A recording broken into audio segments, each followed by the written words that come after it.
회복 2019년 회복 라이브 오늘 첫 번째 시간입니다. 자유로 가는 첫걸음인데요.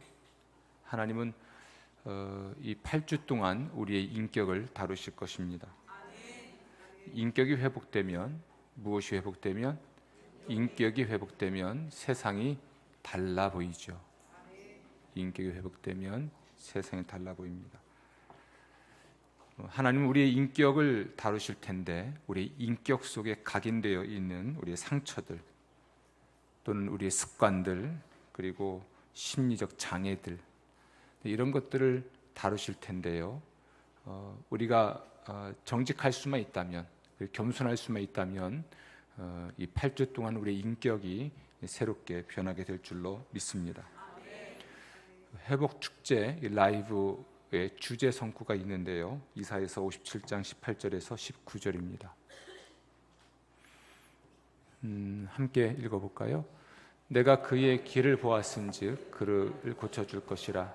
그를 인도하며 그와 그를 슬퍼하는 자들에게 위로를 다시 얻게 하리라. 입술의 열매를 창조하는 자 여호와가 말하노라. 먼데 있는 자에게든지 가까운 데 있는 자에게든지 평강이 있을지어다. 평강이 있을지어다. 내가 그를 고치리라. 아멘. 요거 암송해 오시면 다음 주에 특별한 선물이 있을 것 같습니다. 아멘 한 사람만.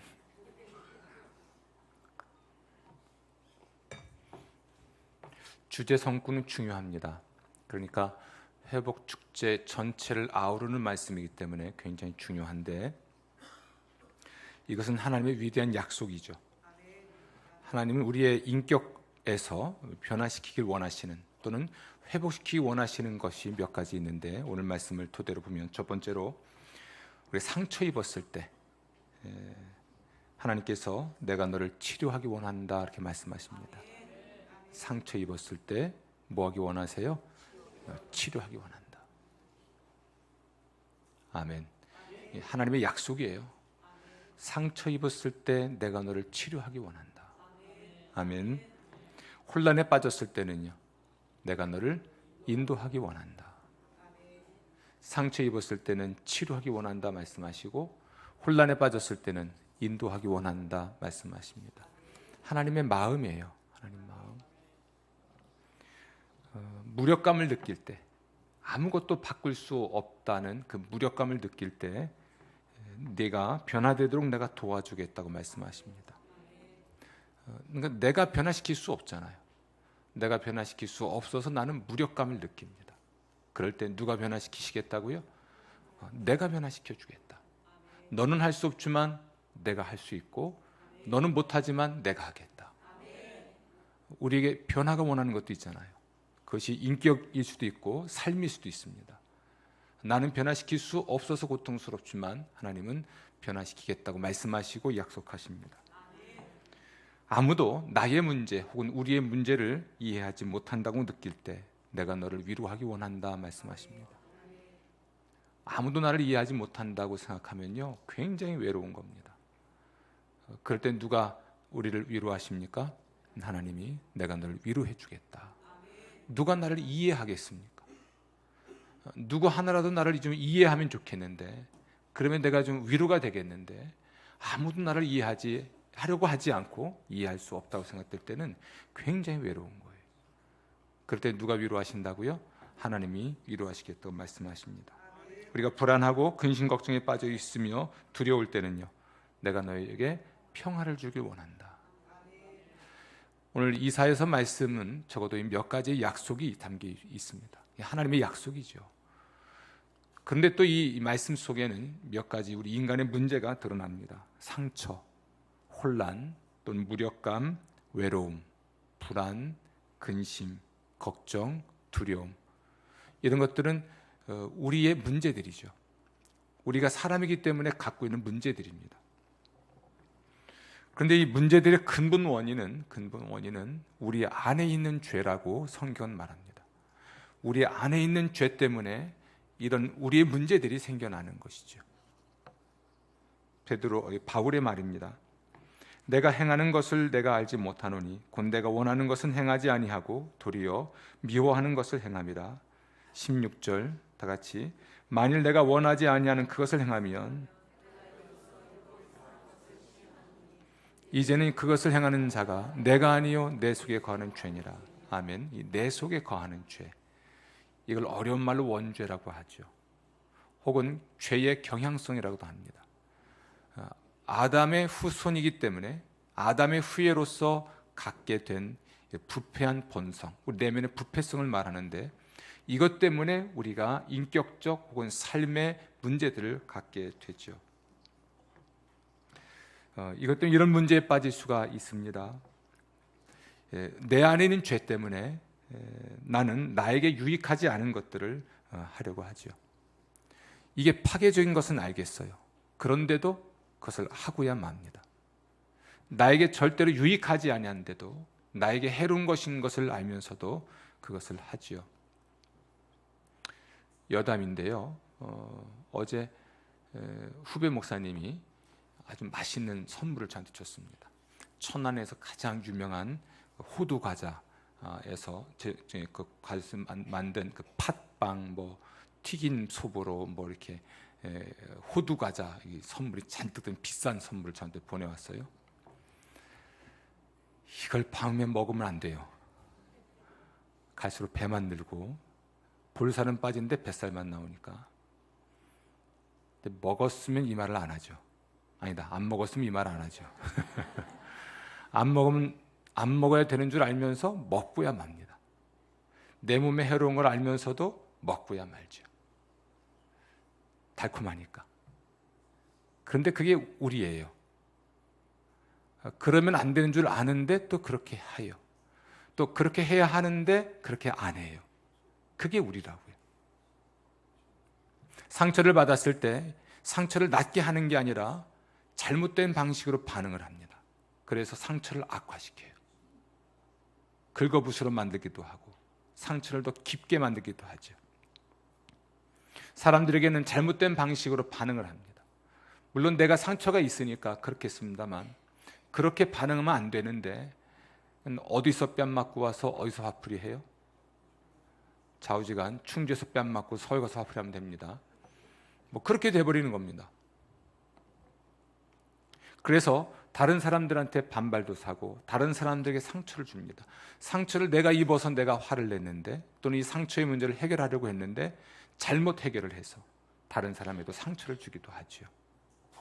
내가 내 방식으로 이런 문제를 해결하려고 나설 때마다 문제가 해결되지 않고 더 나빠집니다. 제가 가끔 그런 얘기를 들을 때가 있습니다. 목사님이 해결하시려고 나섰지만 문제는 더 악화됐습니다. 제가 뒤통수가 땡깁니다. 문제를 해결하려고 나섰는데 더 잘못됐다니까. 그다음 내가 할 수 있는 게 없잖아요. 최선을 다해서 해결하려고 했고 최선을 다해서 해결했는데 더 나빠졌다니까. 저는 더 이상 할 수 있는 게 없으니까 무력감에 빠지곤 하지요. 뭐 이런 것들의 근본적인 원인이 어디 있느냐? 성경은 말하기를 우리 안에 있는 죄 때문이다. 아멘. 우리 안에 있는 죄, 이것을 사도 바울은 육체라고 표현을 합니다. 그리고 이 육체를 좇을 때에 어떤 결과가 나오는지, 이걸 육체의 일이라고 표현하면서 혹은 육체의 열매라고 표현을 하면서 우리에게 이렇게 알려주고 있습니다. 갈라디아서 5장 19절인데요. 육체의 일은 분명하니 곧 음행과 더러운 것과 호색과 우상 숭배와 주술과 원수 맺는 것과 분쟁과 시기와 분냄과 당지는 것과 분열함과 이단과 투기와 술 취함과 방탕함과, 뭐 이런 것들. 이거 하나하나 보세요. 이런 것들이 얼마나 파괴적인 것인지. 내 안에 있는 죄를 내가 따라 살면 이런 열매를 맺는 것이니까.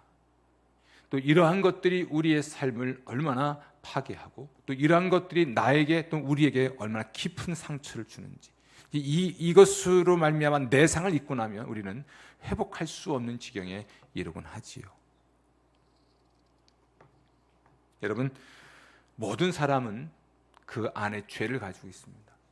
아담의 후예이기 때문에 이 죄를 가지고 있고 이것 때문에 죄를 짓죠. 그런데 성경은 증거하기를 모든 사람이 죄를 지었다, 이렇게 얘기를 해요. 그러니까 모든 사람이 죄를 지은 거예요. 모든 사람은 자기 안에 죄가 있고 그것 때문에 죄를 짓는 것이죠. 내가 지은 죄면 나에게도 그렇지만 누군가에게 상처가 됐을 것이고요. 이 죄를 짓도록 만드는 내 안에 뭔가 이게 구축돼 버린 습관과 같은 것도 있는 거고요. 또 누군가가 죄를 지었으면 나에게 입힌 상처도 있는 것이고요.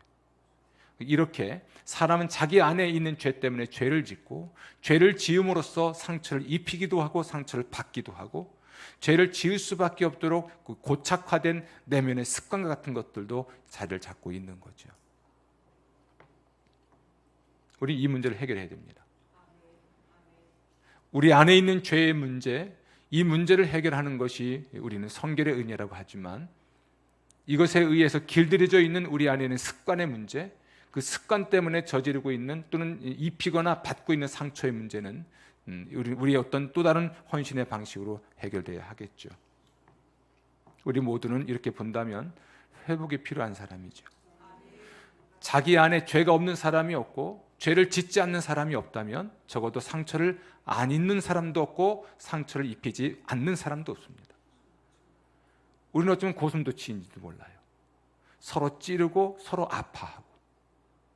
우리 모두는 이 회복이 필요한 사람인 거죠. 저도 이 회복이 필요합니다. 제가 오늘 하루 종일 답답한 가운데 있었어요. 이 원고를 보고 또 보고 또 보고, 그런데 예배당 올라오면서 확 풀렸어요. 아멘. 찬양과 기도가 제 영혼을 살린 거죠. 무엇보다 여러분을 보니 주를 본 것 같고 은혜가 이미 있으니 제가 은혜를 받아서 감사하지요. 아멘. 회복. 어떻게 우리의 문제를 해결할 수 있을까? 우리 인격의 문제를 해결하고 회복될 수 있을까? 그 해결의 방법, 회복의 원리를 다른 데서 찾지 않고 성경에서 찾고자 하는 겁니다. 이것이 회복 축제의 가장 중요한 핵심입니다. 저는 상담을 공부했습니다. 상담을 공부했고 심리학도 공부했습니다. 무려 6년 했습니다. 이래봬도 제가 기독교계에서는 가정상담자이기도 하고 가정사역자이기도 하고 괜찮게 공부한 사람이에요. 상담학과 심리학은 물론이고 철학도 조금은 이해를 합니다. 게다가 신학까지 했죠. 학부에서는 사회과학을 했으니까 사람 사는 인간 세상이 돌아가는 것도 조금은 압니다. 아주 모르지는 않습니다. 그러나 그렇게 해결하자는 게 아니에요. 그것으로 해결해 보자는 게 아닙니다. 그것은 도구일 뿐이고 근본적으로 이 문제를 해결할 수 있는 하나님의 방식을 성경에서 찾자는 것이죠. 아멘. 성경을 통해서 우리가 이 문제를 해결하기 위해서 사용한 단어가 recovery입니다. 회복. R-E-C-O-V-E-R-Y.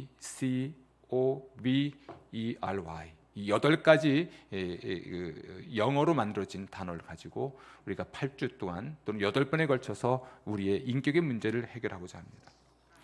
오늘은 첫 번째 시간인데요. 회복 첫 번째 원리 굉장히 중요합니다. 따라합시다. 내가 하나님이 아니라는 사실을 인식하라. 리커버리의 첫 번째가 realize입니다. 내가 하나님이 아니라는 사실을 뭐 해라? 인식해라. 인식해라. 눈 감고 따라합시다. 내가 하나님이 아니라는 사실을 인식하라.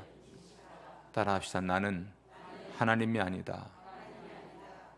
굉장히 중요합니다. 나는 하나님이 아니다. 잘못을 저지르는 성향을 극복할 힘이 내게 없습니다. 이 잘못을 저지르는 성향을 내 안에 있는 죄입니다. 이걸 원죄라고도 하고요, 부패성이라고도 하는데요.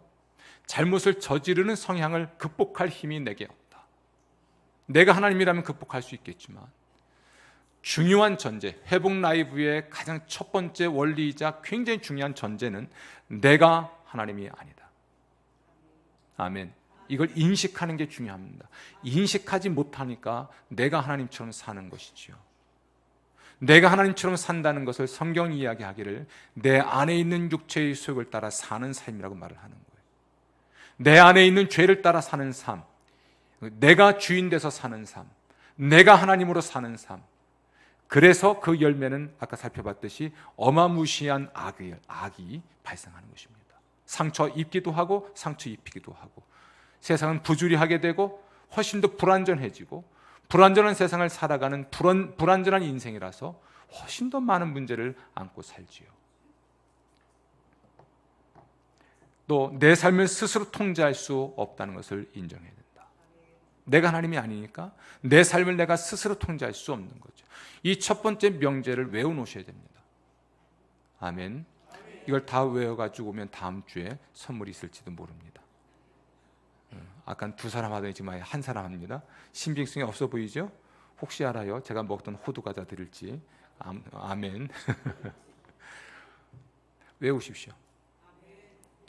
캐나다 가서 있으면서 그 긴 버스를 타고 다니면서 이거 계속 외웠습니다. 나는 하나님이 아니다. 나는 하나님이 아니다. 나는 하나님이 아니다. 그리고 돌아보니까 내가 하나님으로 살았던 세월이 회개가 됐습니다. 잘못을 저지르는 성향을 내가 극복할 수 없다. 그 힘이 내게 없다. 이걸 자꾸 외운 거죠. 내 삶을 스스로 나는 통제할 수 없다. 내 삶을 나는 스스로 통제할 수 없다. 외우고 또 외우는데 제 마음에 새겨지죠. 이걸 인식하고 이걸 인정하는 것이 회복의 첫 번째 원리입니다. 아멘. 사람이 하나님처럼 행동하려고 하는 것이 인간의 근본적인 문제고 아주 오래된 문제죠. 우린 피조물이죠. 하나님이 아니죠. 그런데 하나님으로 행세를 한다는 이야기예요. 하나님이 아니란 사실을 인식해야 하는데 그렇지 않은 것입니다. 이것은 아주 오래된 인간의 문제이고 최초의 사람 아담과 하와가 저질렀던 죄의 뿌리이기도 합니다. 하나님은 동산에 있는 모든 나무의 열매를 먹지만 절대로 선악을 알게 하는 나무의 열매는 먹지 말라 했습니다. 먹으면 반드시 뭐하리라? 죽으리라 했습니다. 이 하나님의 엄중한 명령에 대하여 도전한 존재가 사탄입니다. 뭐라고 속삭였냐면 그거 먹으면 네가 하나님과 같이 될 것이다. 그러니까 하나님이 먹지 말라 한 것이다. 하나님과 같이 될 것이다. 그런데 이 꿰매 넘어갑니다. 무엇을 의미할까요? 사람은 하나님과 같이 되고 싶은 욕망이 있는 거예요. 하나님과 같이 되고 싶은 욕망. 그래서 아담과 하와는 하나님이 금지한 나무의 열매를 먹습니다. 우리 인간은 근본적으로 하나님과 같이 되려고 하는 욕망을 갖고 있습니다. 그래서 사람은 살아가면서 늘 하나님 흉내내기를 힘쓰죠. 하나님과 같이 되기를 원하고 하나님 흉내를 낸단 말이에요. 하나님 흉내를 내는 사람이기 때문에 몇 가지를 통제하려고 하는데 자기 이미지를 통제하려고 합니다. 자, 여러분, 하나님을 흉내낸다는 것은 통제한다는 거예요. 지배한다는 겁니다. 소유한다는 겁니다. 하나님이 만드셨죠? 하나님이 다스리시죠? 하나님이 통제하시죠? 모든 것에 질서를 부여하시고 그 질서대로 운행되게 하시잖아요. 이 통제하는 겁니다. 하나님 흉내내기, 하나님이 아닌데 하나님과 같이 되려고 할 때에 이것을 우리는 하나님 흉내내기라고 합니다. 하나님 흉내내기를 하는 사람은 첫 번째 뭘 통제하려고 해요? 자기 이미지를 통제하려고 합니다. 다른 사람이 나를 어떻게 생각하는지 그걸 자기 이미지를 통제하려고 하는 것이죠. 다른 사람이 나를 어떻게 생각하는지가 너무나 중요한 사람이에요. 이 사람은 절대로 자기의 있는 모습 그대로를 누군가한테 이야기하는 걸 원하지 않습니다. 자기의 모습을 그대로 보여주는 걸 원하지 않습니다. 그러니까 민낯을 드러내는 걸 굉장히 혐오하고 싫어합니다. 그래서 연기하죠. 가면을 씁니다. 자기의 일부분만 보여줍니다. 좋은 면만 보여주죠. 그리고 자기의 중요한 부분은 숨깁니다. 자기의 참된 감정을 숨기고 겉으로 거짓된 감정을 드러냅니다. 뭐 이럴 수 있겠습니다. 나는 화나지 않았다. 나는 걱정하지 않는다. 난 겁나지 않는다. 이걸 허세라고 하죠. 겁나는데 겁나지 않다. 걱정되는데 난 걱정하지 않는다. 화가 났는데 난 화나지 않아. 허세를 부립니다. 얼마나 불편할까요? 다른 사람이 나를 어떻게 보는지가 중요한 사람은 너무나 불편하죠. 자유하지 못해요. 정말 자유하지 못합니다. 제가 후회하는 게 딱 하나 있습니다. 올해 지난번 캐나다를 가서 공부를 하고 마음껏 여행도 좀 하고 싶었는데 총회를 한다고 해서 들어왔습니다. 총회를 때문에 들어온 이유는 단순합니다. 정치적인 이유 때문에 그렇습니다. 장로, 목사, 부총회장 출마하신 분이 두 분이 계시는데 둘 다 저하고 가까운 분들이세요. 어느 쪽을 찍든 총회 현장에 있어야 나중에 불이익당하지 않을까 봐. 근데 부총회장 된 목사가 제게 떡고물 하나도 안 줬습니다. 얼마나 후회가 되는지. 그 비싼 돈 들이고 캐나다 갔다가 허겁지겁 들어와서 잠도 못 자고 총회 갔다가 이렇게 왔다 갔다 하면서 결국은 또 갔잖아요. 지금 돈도 이중으로 들고. 어리석은 사람이죠. 그 사람이 나를 어떻게 볼까? 이게 너무 두려운 거죠. 자유롭지 못합니다. 그래서 일부분만 보여주는데 그 사람이 나에 대해서 호감을 가질 정도만 보여주고, 혹여라도 나의 모든 민낯을 보게 되면 내가 불편해지고 그와 관계가 불편해지고 내가 불이익을 당할 것들은 다 숨기곤 하는 것이죠. 내가 정말 어떠한 사람인지 말할 줄 모르는 사람. 목장 모임이 있습니다. 말씀에 비추어서 자기의 삶을 이야기해야 되는데, 자기의 감정도 이야기해야 되는데 자기 이야기는 하나도 안 하고 다른 사람 이야기를 정리만 해주는 사람이 있습니다. 제일 무서운 사람이에요. 다른 사람 이야기를 듣고 평가만 하고 있지 자기 이야기는 전혀 하지 않습니다. 절대로 변할 수 없는 사람이죠. 어쨌든 이런 사람은 자기 이미지를 통제하는 사람이에요. 교인들이 나를 보는 것, 친구들이 나를 보는 것, 직장 상사가 나를 보는 것, 가족이 나를 보는 것, 아무튼 이런 사람들이 보는 게 그 시선이 두려워서 자유하지 못하는 사람, 자기 이미지를 관리하려고 하는 것, 이것이 하나님이 흉내내는 사람의 첫 번째 모습입니다. 심지어 조작까지 합니다. 자기의 본래 모습을 조작하다 보니까 여러분 진짜 모습을 모를 수 있어요. 그렇죠? 어떤 분이 화장을 지우고 놀랬다는 거 아닙니까? 너 누구니? 화장을 하고 나서는 아휴, 진짜 모습은 화장을 지운 모습인데 화장을 한 모습이 너무나 오랜 세월 가지고 있던 모습이니까 그 모습을 누가 볼까 봐 수련회도 안 가는 거예요. 그리고 새벽기도 안 나오고. 조작하는 겁니다. 조작하다 보면 위선, 다시 말해 가면을 쓰다 보면 자기의 진짜 모습을 잃어요. 참 불행한 사람입니다. 하나님을 흉내내는 사람은 두 번째로 다른 사람들을 통제하려고 합니다. 부모는 자녀를 통제하려고 하죠. 자녀는 부모를 통제하려고 하고, 남편은 아내를, 아내는 남편을 통제하려고 하죠. 혹은 다른 사람들을 통제하려고 합니다. 어떤 방식으로 하냐면 죄책감을 불러일으킬 수 있습니다. 혹은 두려움을 불러일으킬 수도 있습니다. 혹은 칭찬을 가지고 누군가를 통제하려고 할 수 있죠. 때로는 침묵합니다. 때로는 화를 냅니다.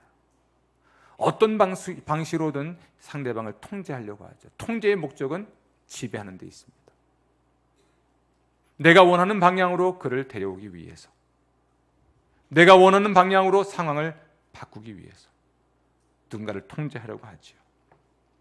우린 타락한 아담의 후예로서 이 통제하려고 하는 본능을 갖게 됩니다.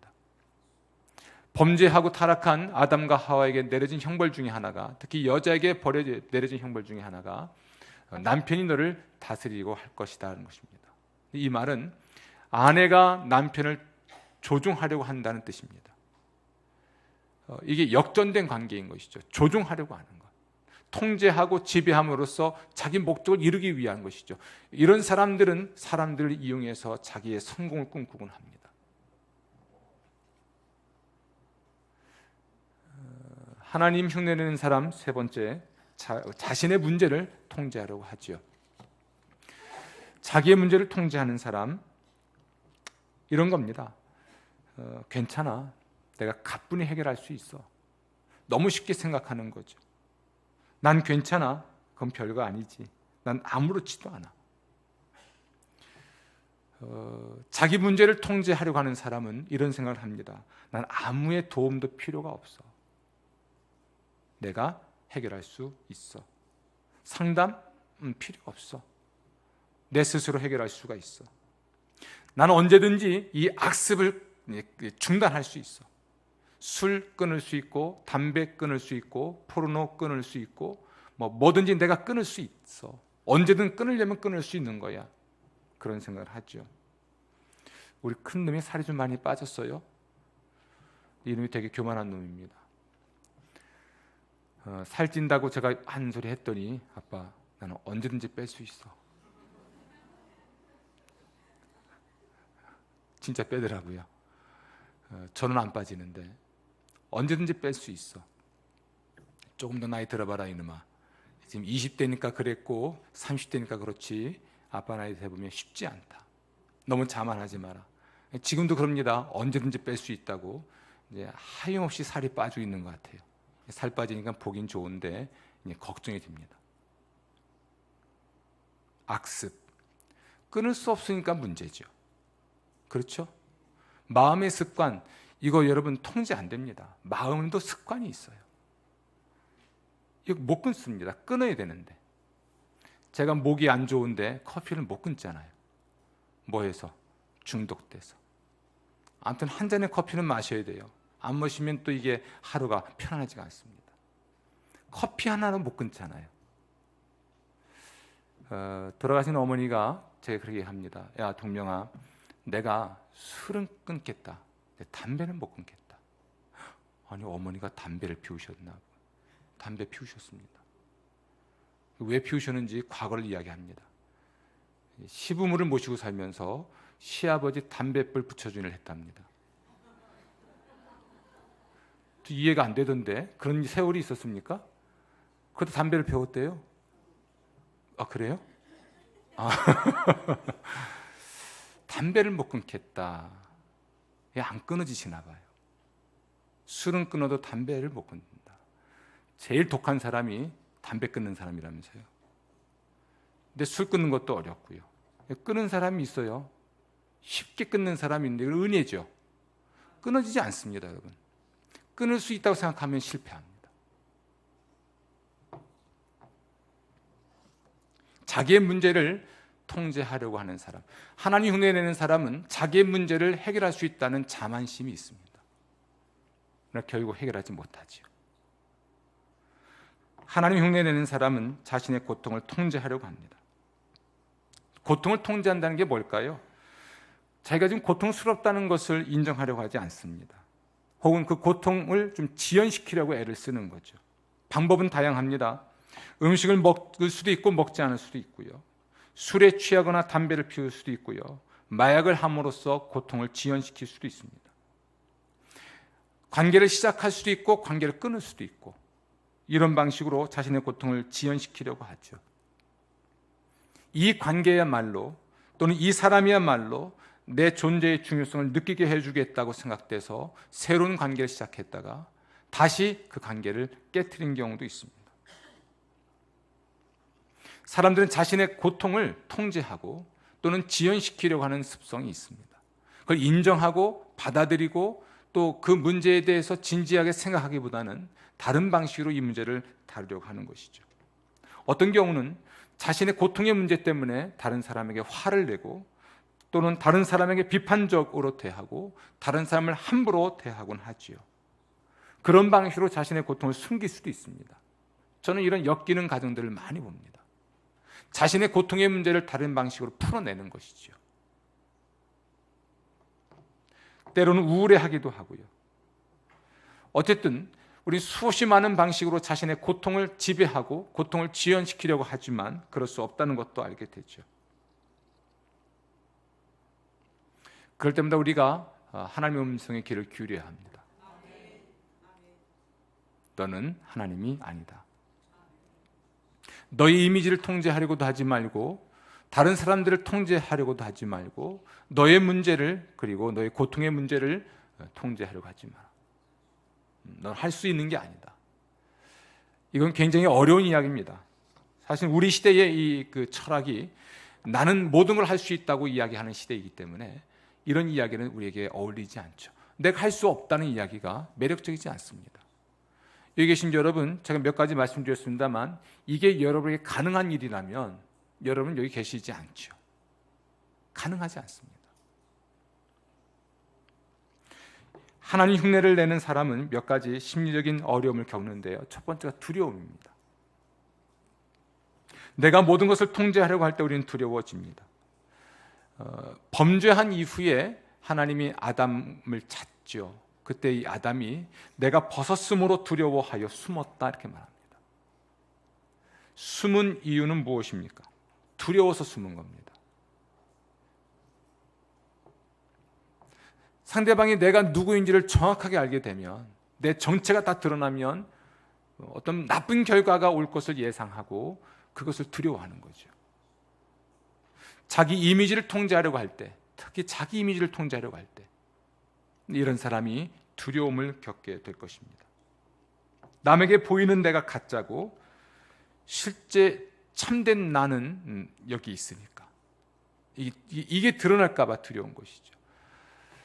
엮이는 가정의 중요한 특징 중에 하나가 가정의 비밀을 어린 자녀들이 지켜야 한다는 두려움입니다. 예를 들면 우리 가정에 우리 집사람과 제가 맨날 부부싸움하고 표 안 나게 때리고 교회 와서는 굉장히 좋은 부부인 것처럼 이렇게 산다고 생각해 보십시오. 이걸 우리 큰애가 알아요. 예를 들면 숨겨야 되잖아요. 그렇죠? 가정에서 아빠의 모습과 교회에서 목사가 달라서 숨겨야 된다면 이 드러날까 봐 아이가 얼마나 노심초사 걱정하겠습니까? 이 엮이는 가정에서의 자녀들이 이런 두려움이 있거든요. 또 부모들도 이걸 엄격히 통제하거든요. 그 이미지 때문에 쇼윈도 부부라고도 하고요, 또는 쇼윈도 부모라고도 하지요. 남에게 보여진 사회적 지위 때문에 보여지는 모습과 그러나 실제 모습이 다르기 때문에 이 비밀이 드러날까 봐 전전긍긍하는 것이죠.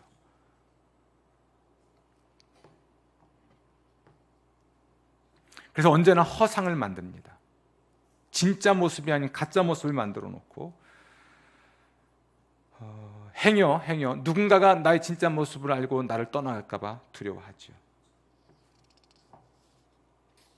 두 번째로 좌절합니다. 하나님 흉내내는 사람은 두려움만 있는 게 아니고 좌절합니다. 왜 좌절할까요? 지금도 그런 게 있죠. 두더지 잡기. 뿅뿅 한다고 그러는데요. 한번 해보십시오. 한 마리 잡으면 또 나오고. 언제까지 계속 나와요? 돈 떨어질 때까지. 때리면 또 나오고. 그게 재밌는 거잖아요. 한 눈 잡으면 또 나오고, 한 눈 잡으면 또 나오고. 근데 그게 인생이에요. 내 삶의 문제를 하나 때려잡은 것 같은데 또 튀어나오고, 하나 잡은 것 같은데 또 튀어나오고. 언제까지 튀어나와요? 죽을 때까지.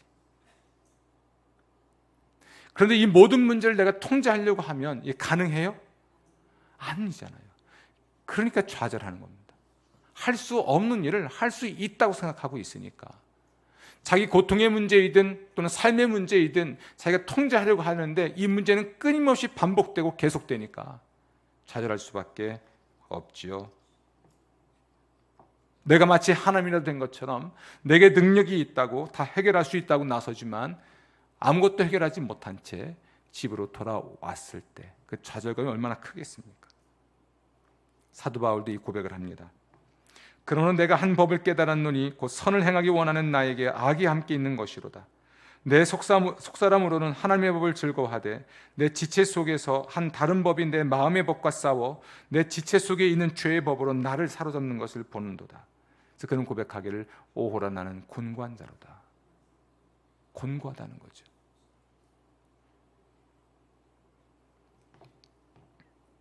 만약 우리가 지금도 좌절하고 있다면 아마 오늘 제가 그런 것 같아요. 스스로 좌절을 많이 했으니까 그것은 보다 근본적인 더 깊은 문제의 뿌리가 다뤄지지 않았기 때문일 것입니다.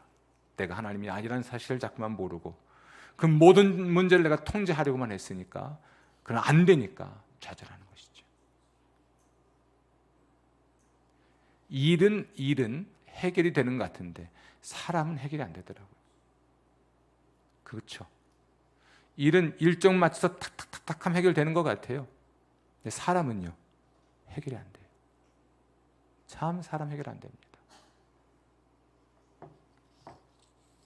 세 번째로 하나님 흉내내는 사람은 늘 피로감에 사로잡혀 있습니다. 만사를 통제하려고 하고 모든 것을 갖춘 사람인 척해야 하고 현실을 부인하면 너무나 많은 에너지가 소진되죠. 사람들 대부분은 고통을 숨기고 바쁜 생활로 고통을 피하려고 합니다. 바쁜 생활로 뭘 피하려고 해요? 고통을. 내가 내 고통의 문제를 통제하려고 하는데 안 되니까 방법은 딱 하나입니다. 바쁜 생활로 고통을 피하는 겁니다. 그래서 강박적으로 어떤 취미에 집중합니다. 강박적으로. 또는 강박적으로 스포츠를 즐깁니다. 혹은 저처럼 강박적으로 커피를 즐깁니다.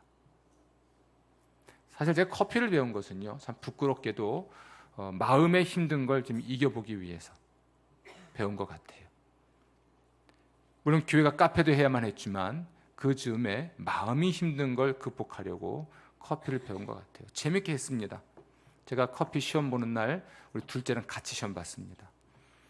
근데 아들과 함께 바로 제 뒤에 현우가 순서였거든요. 근데 제가 시험 볼 땐 그랬어요. 둘이 들어가서 한 사람은 대기하고 한 사람은 시험 보는 거예요.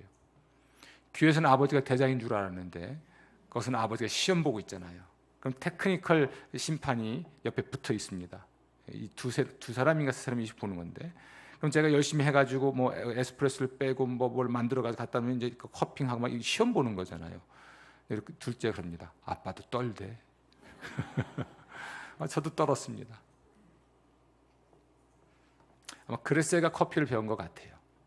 근데 커피를 내리고 또는 커피를 만들면서 잠깐 제 마음의 쉼을 또는 전혀 다른 일을 해보면서 제가 쉼을 누린 것 같습니다. 그것이 지나쳐서 중독자가 된 거죠. 여러분 얘기하는 겁니다. 하루 종일 피곤하게 살고 밤에 잠이 안 오니까 일단 몸이 피곤해야 되잖아요. 자기 몸을 혹사시키고 자기 감정을 혹사시킨 후에 집에 와서 단잠을 자면 마치 아무 일 없었던 듯이 마음 편한 줄 착각하는 거죠. 그러니까 하나님이 흉내내는 사람은 이런 피로감에 늘 젖어 있습니다. 삶이 피곤하죠.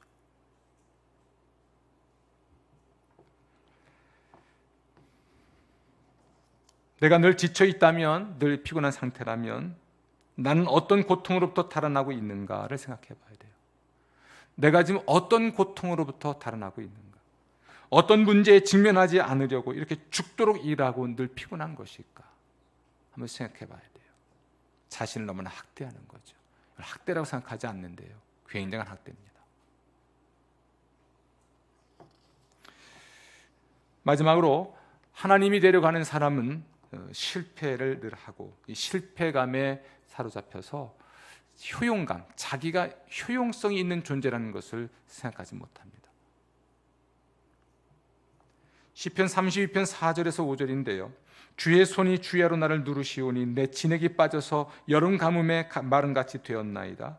내가 이르기를 내 허물을 여호와께 자복하리라 하고 주께 내 죄를 아뢰고 내 죄악을 숨기지 아니하였더니 곧 주께서 내 죄악을 사하셨나이다. 셀라. 자기의 죄를 숨기는 자는 형통하지 못하나 죄를 자복하고 버리는 자는 불쌍히 여김을 받으리라. 아멘. 여러분, 우리 언제든지 실패할 수 있습니다. 늘 성공하려고 하니까 우리가 문제가 생기죠. 자신의 약점, 자신의 실수, 실패를 말할 수 있다면, 솔직히 나눌 수만 있다면 이 사람은 실패감에 젖지는 않습니다. 실패할 수 있지만 실패감에 젖어서 불필요한 열등감으로 또는 낮은 자존감으로 추락하지 않을 수 있다는 얘기입니다. 누구나 실수하죠. 누구나 실패하죠. 이걸 인정할 수 없다면, 난 늘 성공해야만 하는 사람이니까, 혹은 1등 해야만 하는 사람이니까. 저는 이 고통을 알아요. 1등 되게 좋아하거든요. 뭐든 1등 해야 돼요. 집착이죠, 때로는. 지는 거 싫어하고 항상 이겨야 되고. 근데 이것이 저를 굉장히 힘들게 하죠.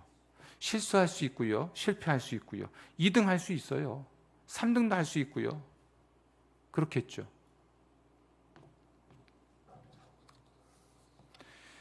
하나님 흉내 내는 사람들, 그 사람들은 자신의 상처이든 심리적 장애이든 악한 습관이든 누군가에게 말하는 걸 두려워하는데 하나님께 말씀드리기도 두려워합니다.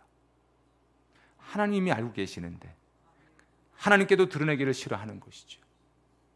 그러면서도 늘 같은 문제로, 같은 죄의 문제로 실패하고 영적으로 낮은 자존감, 영적 낮은 자존감 때문에, 열등감 때문에 하나님과 사람 앞에서 온전한 예배자가 되지도 못하곤 합니다.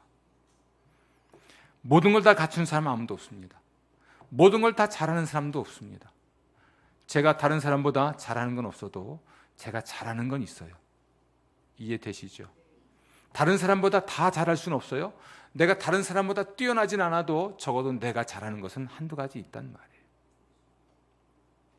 실패를 우리가 숨기려고 할 필요도 없습니다. 자, 어쨌든 중요한 건 이런 실패를 할 수 있다는 생각을 가지고 자신의 실패와 약함을 드러낼 수 있다면 그 사람은 치유의 길을 걸어갈 수 있을 것입니다. 자, 그럼 어떻게 하면 이 문제를 해결할 수 있을까?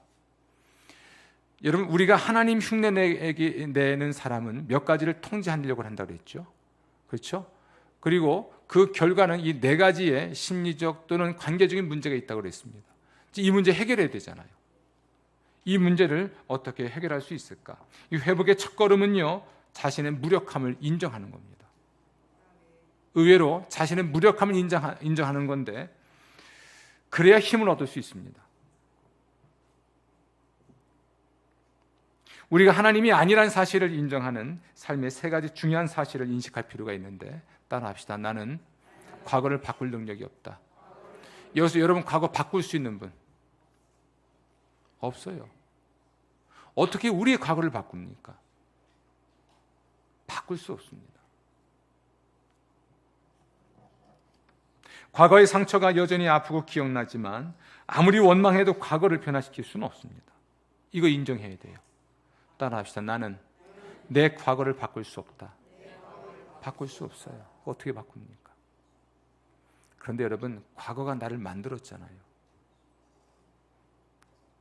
그렇죠? 과거는 바꿀 수 없는데 그 과거가 지금의 나를 만들었어요. 가끔 제가 생각할 때 컴퓨터처럼 포맷했으면 좋겠다 싶을 때가 있어요. 제가 함께하는 교회에서의 목회를 한번 싹 밀고 다시 하고 싶다. 그러면 이런 건 안 할 텐데. 실수했던 것들 때문에, 실패했던 것들 때문에 포맷하고 싶어요. 혹은 제가 입은 상처 때문에 이 상처만 없다면 내가 지금 훨씬 더 행복하고 더 잘할 수 있을 텐데. 뭐 이런 것들. 저의 어린 시절, 유년기, 청소년기, 그리고 청년기, 결혼하고 나서 살아온 지난 세월들, 그 과거가 나를 만든 건 맞아요. 그것이 상처로만 남아있을 수도 있고요, 나쁜 습관으로만 남아있을 수도 있고요. 뭐가 되었든지 간에 그 과거를 바꿀 수는 없다는 것을 우리가 인식하고 인정하는 것이 필요하고 중요합니다. 두 번째로, 나는 다른 사람들을 통제할 능력이 없습니다. 다른 사람, 그들을 조정하려고 온갖 수단과 방법을 동원하지만 할 수 없다는 것을 우리가 알아야 됩니다. 우리는 다른 사람들의 행동을 책임지지 않습니다. 우리는 우리의 행동을 책임질 뿐이에요. 근데 우리는 너무나 자주 다른 사람의 행동을 책임지려고 하니까 문제가 생깁니다. 그들의 행동을 어떻게 책임집니까? 책임 못 집니다. 나는 다른 사람들의 행동이 아닌 나 자신의 행동을 책임지는데, 따라서 다른 사람을 통제하려고 하는 생각을 버려야 됩니다. 세 번째로, 나는 해로운 습관과 행동을 극복할 능력이 없습니다. 뜻이 아무리 좋아도, 좋은 뜻을 갖고 있다고 해도 성공하는 건 아니에요. 뜻은 좋은데 실패하지요. 그렇죠? 뜻은 나쁜데 성공하는 경우도 있어요. 참 이 인생이 그렇습니다. 내 습관과 행동을 바꾸기에는 우리의 의지력만 가지고는 부족합니다. 내 힘 가지고는 부족한 거예요. 하나님의 능력이 필요합니다. 내 안에 있는 죄가 이 모든 것의 근원에 있다면, 내 안에 있는 죄를 어떻게 씻어낼 수 있습니까? 하나님의 능력이 아니면 안 되죠. 오랜 세월 내가 길들여져 있는 마음의 습관이든 말의 습관이든 행동의 습관이든 이거 어떻게 바꿀 수 있습니까? 상처를 치유하지 않은 채 가지고만 있는데 안 아픈 듯이 표 안 나는 듯이 갖고 있지만 자극만 오면 이것이 터져 나오는데 이거 어떻게 치유할 수 있습니까? 우리의 의지력만 가지고 안 되는 거죠. 하나님의 능력이 필요합니다. 아멘. 하나님이 우리를 그렇게 만드셨습니다. 하나님 없이는 안 되는 존재, 하나님의 은혜가 아니면 안 되는 존재를 만드신 것이죠.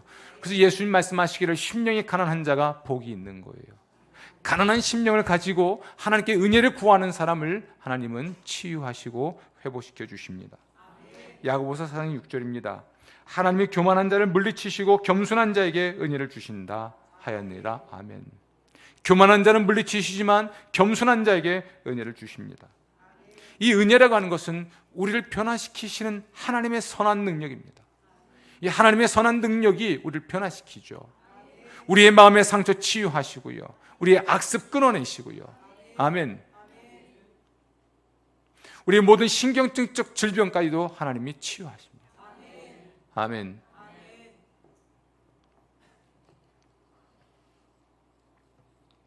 우리가 하나님의 치유를 정말 갈망한다면 참 단순한 일만 하면 됩니다. 겸손해지십시오.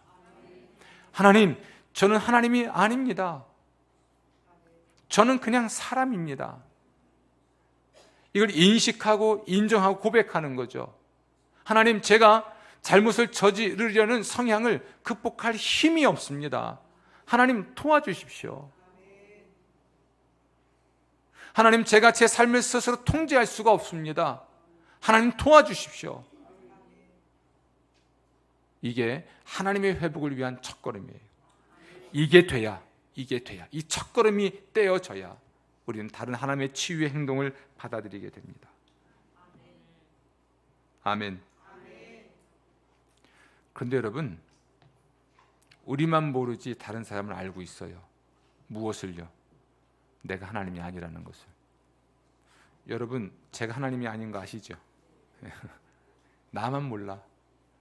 내가 하나님인 것 같아. 잘못을 저지르는 성향을 극복할 힘이 내게 없다는 것을 나만 모르지 다른 사람은 다 알아요. 아유, 우리 목사님 저건 안 돼. 내가 내 삶을 스스로 통제할 수 없다는 것, 이것을 나만 모르지 다 알아요. 다 아는 건데 누구만 몰라요? 나만 몰라. 근데 내가 인정하고 나면 편안해지죠. 아멘. 갈라디아서 2장 20절입니다. 내가 그리스도와 함께 십자가에 못 박혔나니 그런즉 이제는 내가 사는 것이 아니요 오직 내 안에 그리스도께서 사시는 것이라. 이제 내가 육체 가운데 사는 것은 나를 사랑하사 나를 위하여 자기 자신을 버리신 하나님의 아들을 믿는 믿음 안에서 사는 것이라. 예수와 함께 십자가에 못 박힌 나는 자아라고 표현하는데요, 이게 바로 육체입니다. 우리 안에 있는 죄, 또 죄에 길들여져 있는 나. 내가 예수를 믿는 그때부터 그것이 죽고 내 안에 계신 그리스도가 사는 것이라. 나는 그 예수 그리스도를 의지하고 살아가는 것인데요, 그 예수 그리스도의 구속의 은혜와 능력을 신뢰하고 살아가는 것이죠. 아멘. 내가 하나님이 아니면 내가 사는 게 아니라 하나님이 사시는 것이죠. 내가 그리스도 구원자가 아니면 내 안에 계신 그리스도가 나를 구원하시지요.